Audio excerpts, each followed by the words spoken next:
Bueno, Hugo, vamos a abordar un tema pues controversial y la verdad difícil de abordar, Sí, como sí. lo es el vértigo.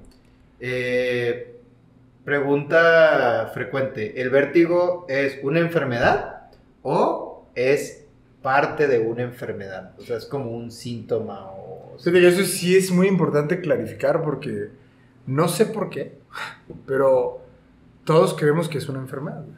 Y definitivamente no, es un síntoma. Ok, Y se define sencillo, güey. Es la alucinación de que todo está dando de vueltas, güey. ¿Qué significa esto? Que tú estás en reposo, pero ves todo girar, güey.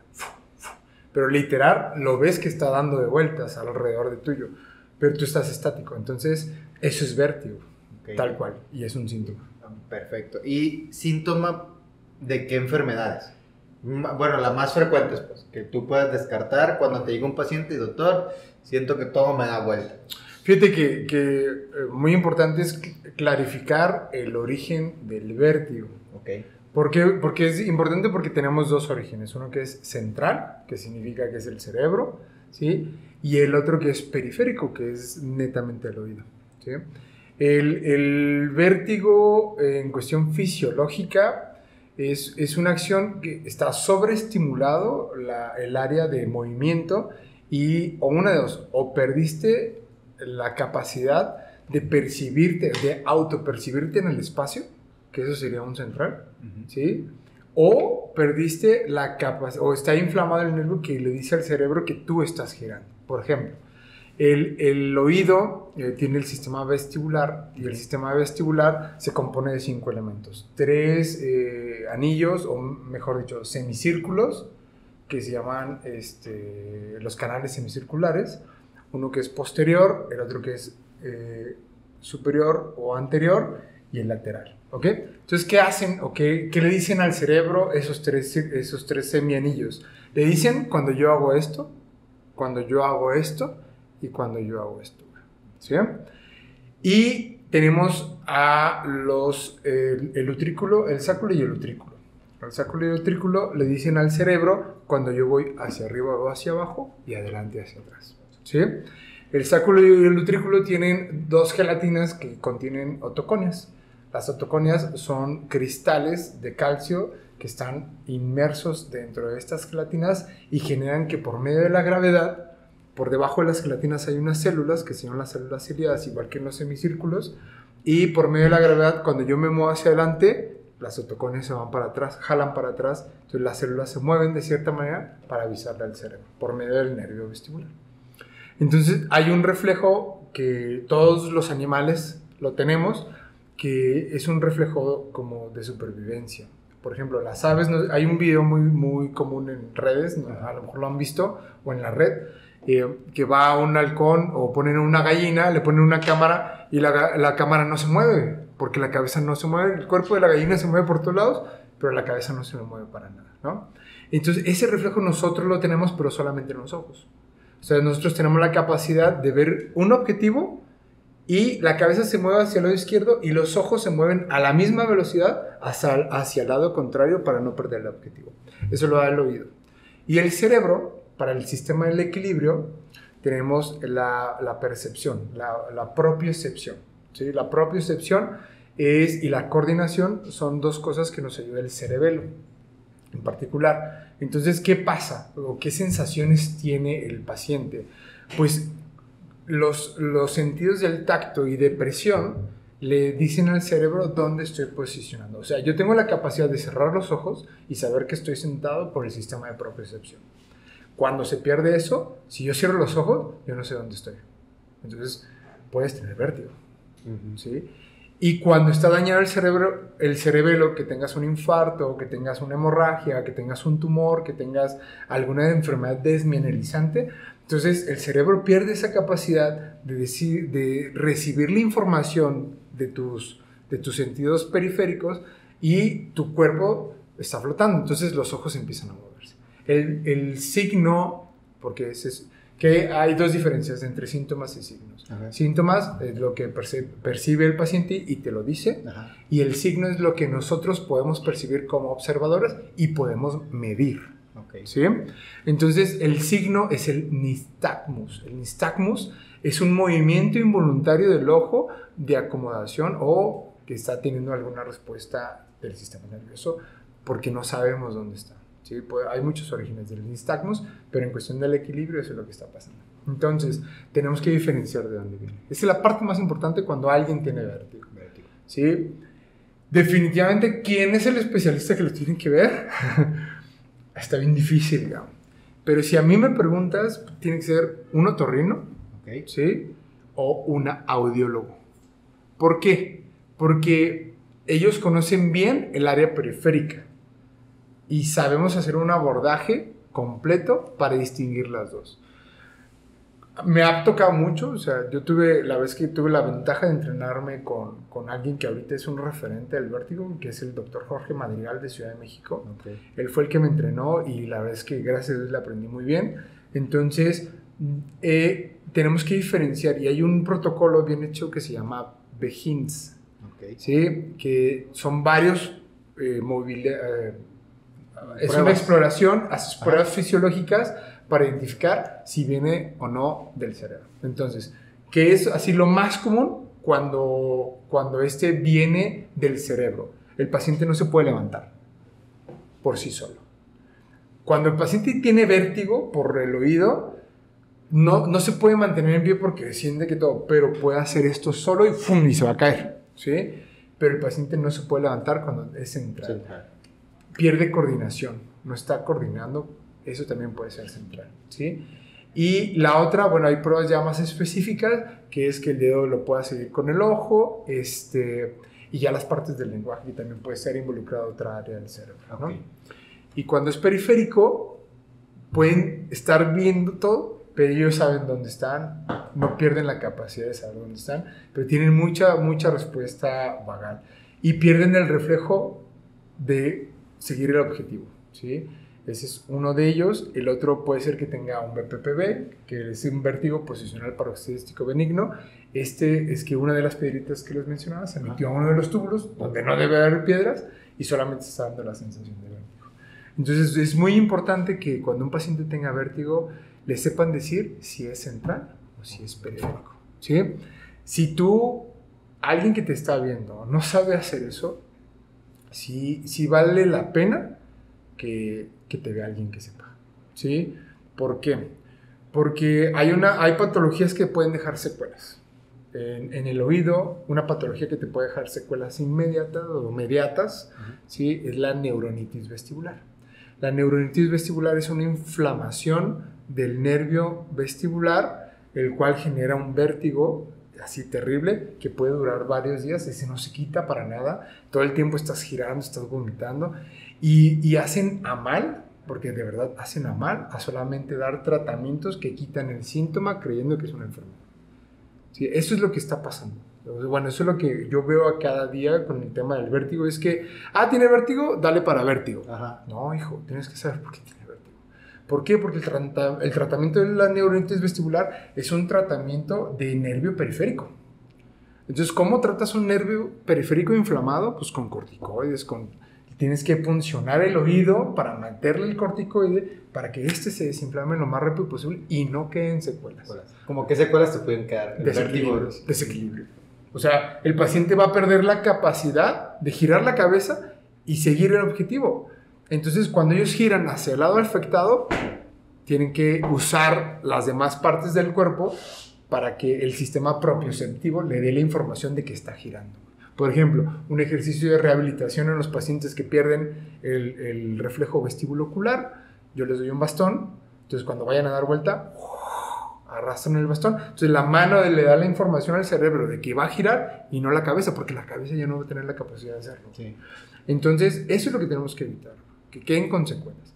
Y si a un paciente no sabemos que es neurológico, pues imagínate, es un paciente con un EBC que no está diagnosticado y lo mandas a su casa con antivertiginoso, ese paciente no se va a recuperar. Entonces es sumamente importante que nosotros podamos dilucidar entre las dos partes para que nosotros podamos ofrecer el tratamiento adecuado. Si no lo hacemos, el paciente va a quedar con secuelas. Oye, amigo, súper interesante, güey. Sí. Entonces, Entonces, el abordaje diagnóstico es pruebas principalmente clínicas Sí, así es. para distinguir entre periférico y central. Exactamente. ¿Y existe alguna prueba de imagen o algo que Sí. esté indicado? Sí, totalmente. Por ejemplo, si ya distingues que es una situación central, resonancia magnética. Ok. ¿Sí? ¿Por qué? Porque si es en agudo, si es ahorita en la mañana y sabes que es central, puedes hacer hasta una tomografía, que es lo más accesible que podemos tener, más que una resonancia magnética, y ver que no tenga un sangrado o que no tenga un émbolo que esté dañando un área del cerebro. Ok. ¿Sí? Que buscas en la fosa posterior. ¿Sí? Eso es lo principal. Y el segundo puede ser la resonancia magnética. Casi siempre lo mejor es que si ya estás en un tercer nivel abordante, resonancia magnética con contraste y con difusión para saber si el cerebro se está perfundiendo, ¿no? En dado caso que sea central. Que Exacto, exactamente. En dado caso que sea periférico, no es un estudio de imagen, pero es un estudio fisiológico. En este caso yo recomiendo, hay dos. Uno que son las pruebas calóricas, te ponen agua y te ponen o aire, caliente o frío, para ver la respuesta del nervio. Pero hay otro que se llama VHIT, que es un Video Head Input Test. ¿Qué significa esto? Son unos anteojos que tienen la capacidad de grabar el ojo, la movilidad del ojo, en base a la respuesta a los movimientos de tu cabeza. Eso ahorita es lo más novedoso que existe. ¿Por qué? Porque hemos visto que sí, o sea, definitivamente estimular el oído genera una respuesta fisiológica, y si esta no se da, quiere decir que el nervio está dañado. Sí. Pero no sabemos en qué grado. ¿Sí? Entonces, el VHIT alcanzaron a medir lo normal y podemos saber qué porcentaje del nervio está dañado. Y sí, haz de cuenta que el nervio vestibular se divide en varias ramas, y qué rama realmente está dañada.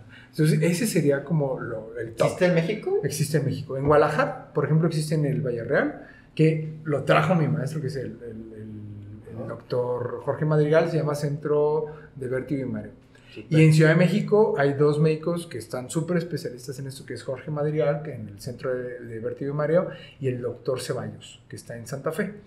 Ellos son los únicos que yo conozco que lo tienen y que lo saben hacer. ¿Me explico? Okay. También aquí hay en un lugar que se llama Oír Bien, también aquí lo hay. Pero es muy importante saber a quién mandar, porque el estudio no es barato.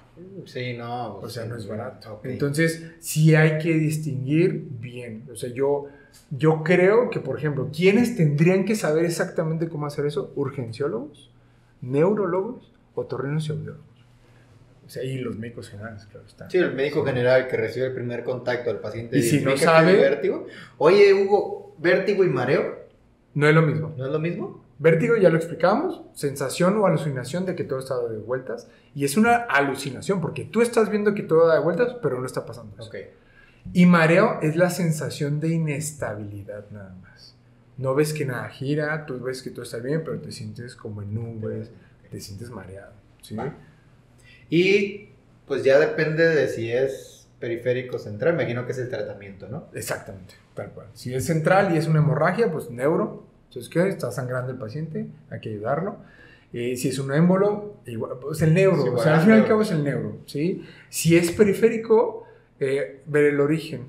Si es un origen, ¿cuáles son las causas más comunes de un vértigo periférico?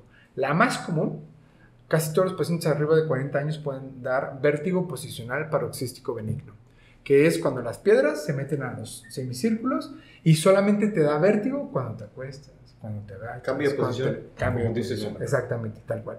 Y el tratamiento es una maniobra, que se llama maniobra de Epley, maniobra de barbecue o maniobra de Semont, dependiendo de dónde esté la piedra, pero necesitas una maniobra de exploración que se llama Dix-Hallpike. Eso viene dentro del HINTS, dentro de la que platicaba. El segundo es infeccioso, ¿sí? COVID vino a traer muchísima patología del nervio periférico. Por eso se quedaban sin sabor, por eso se quedaban sin olor, porque son nervios sensoriales, pero que al fin y al cabo están en el área periférica, ¿no? Y muchas hipoacusias súbitas, o sea, se les quedaban sordos de la noche a la mañana, y vértigos por neuronitis vestibular. El tratamiento de eso, corticoides. Mucho corticoide, para desinflamar lo más que se pueda, y la mejor, terapia transtimpánica. ¿Qué haces? Por medio de una aguja larga, microscopio, lupas o lo que tengas para visualizar la membrana timpánica, perforas la membrana y llenas el oído medio de un corticoide potente. En este caso usamos acetato de metilprednisolona. Ese tiene la capacidad de desinflamar el oído. Dependiendo de las sesiones que necesitas, evitas la secuela, ¿sí? Hay otras enfermedades más raras, pero que sí existen, que es el Meniere. Okay. La enfermedad de Meniere tiene una característica, tiene una triada que es plenitud óptica. ¿Qué significa eso? Que sientes como cuando vas a la montaña que se te tapa el oído. Tinnitus, que es el zumbido, o acúfeno, es lo mismo, y vértigo. Esa triada, pues casi siempre es un Meniere, hay que buscarlo, ¿sí? Y la neuronitis vestibular, que es el proceso inflamatorio, la característica es que el vértigo no se te quita en ningún momento, güey. Y puedes durar hasta una semana, hasta que el nervio muere, güey. Recordemos que todas las enfermedades de nervio tenemos cierto tiempo para que el nervio no se muera. En este caso son menos de 21 días, para que el nervio podamos rescatarlo, okay. ¿Sí? Entonces, por eso sí o sí son de las pocas emergencias que tenemos nosotros. Emergencias y no urgencias, o sea, o lo tratas o lo tratas. No puedes dejarlo como, mañana lo veo. No. Dependiendo del tiempo de evolución, a lo mejor dices, bueno, te habla, oye, me siento súper mal y no sé, a lo mejor no estás, ¿sí? Tú como médico que lo pueda atender, oye, tómate esto y mañana te veo, ¿no? ¿Sí? Pero siempre es importante la clínica, o sea, la exploración física te va a dar la pauta, o sea, ya está bien estudiado. Un médico bien entrenado en hints para identificación puede tener casi la misma sensibilidad que un estudio de imagen. Excelente, amigos, pues el vértigo es un tema muy controversial. Sí. Ya nos explicó aspectos muy esenciales e importantes el doctor Hugo. Si tienen alguna duda o pregunta, les repito, vamos a dejar sus redes sociales del doctor en las descripciones de los videos, tanto Instagram, pues principalmente Instagram, para que le hagan cualquier tipo de pregunta. Sí. El doctor está en toda la disposición de contestar, ya sea estudiantes médicos, ya sea gente que quiera a lo mejor algún tipo de consulta. La verdad que está muy bien preparado el doctor. Gracias. En varios aspectos del otorrino, pero en vértigo es bueno. Y pues cualquier cosa o pregunta, pues con el experto. Ya escucharon, gracias. Puede ser no nada más algo sencillo, sino algo que pueda afectarlos de por vida. Y pues, muchas gracias, amigo. Gracias, amigo, por la invitación. Nos estamos viendo. Dale, pues. Cuídense.